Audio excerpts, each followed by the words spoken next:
Haulawng Vawk vulh Episod-2 tuna kan thir me phi tlangwal me sa vok ania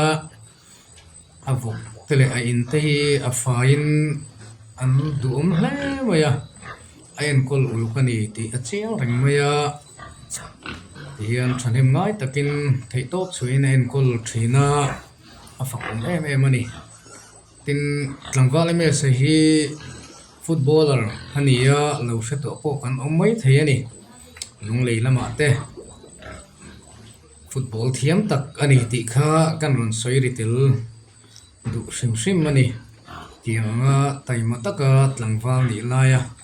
ma lai hi a fak em ani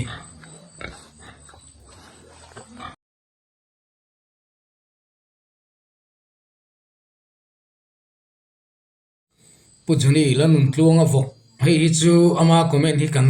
ring don ani kan zo de chi a hei hi apa chi kha tu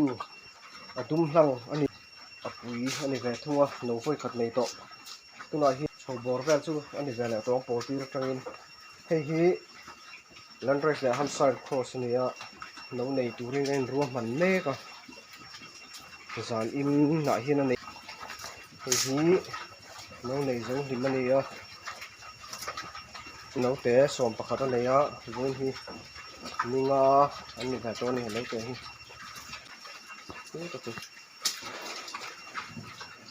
hi hi lak ran rual ai chuan an u to deuh ni som riat chho bor vel ani so ho hi ti ani hi YS pa chi kha tu kan man kha ni a sin para ani a hen ho hi vu thau chi tak tu chi ani chi som hi barma vok mu ko kan tiang chi kha hi pa chi tha tho a sak rang ani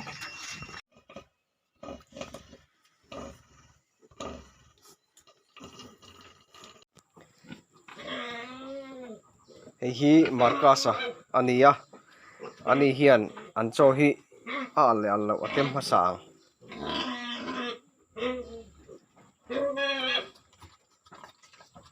a alem kan peang so ta so chi tha tu pa nia hi a chi tha tu ho ani hi lo hak lel to khop mai kan petrona an chei pur an mutui khop mai mu an nuam a in le avela fai bok khei po an thri sel ani ti a hriate ti chuan tuna kan thir hi chi thla tua ania hei anu panin nakal mek ani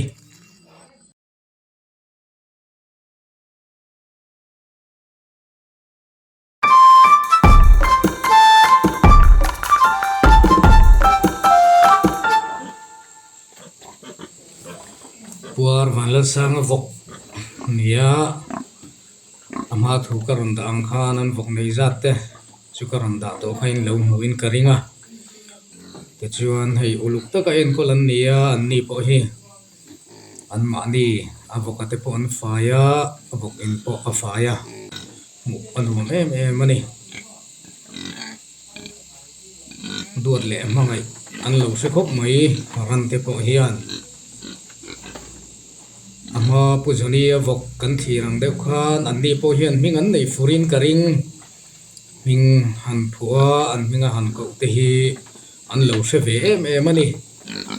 zoram hun sang sanga vok vul tu te po hian kan lo ching ve thin don nia ole hei ti hian an ei rong bol na mun an cho chom na mun an cho siam na mun heng to fel fai takin ti hian an te thin ani an fakom em ani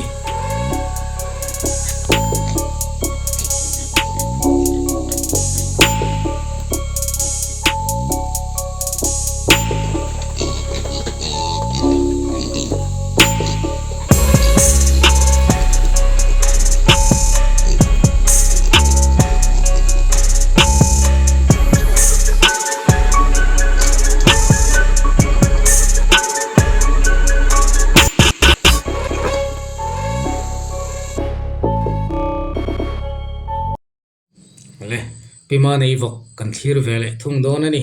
hei po hi ama comment kan ring don ani nei to a sol tila son an lo ma ka ti khan nia so tlai mi che se ba te nia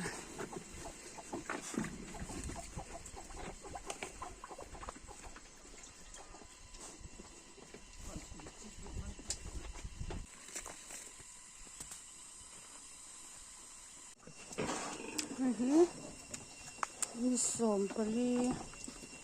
a lo piang ke kha sa September ni som pali lo piang ke kha nia vain pakwa chuan min ni som pali ka han lo piang ve set hi chuan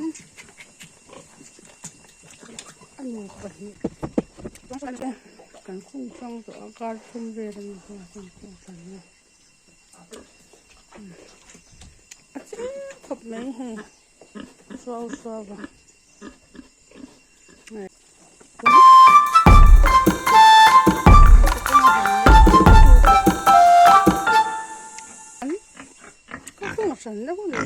ole video thlir du le ngai thatu te lo hria katatan heng vok video karon da te hi ani tu te thala kan ni lama achan chu film khur thula midang tlo ko an phal lo wangin tiang hian an mani video la karon da ani e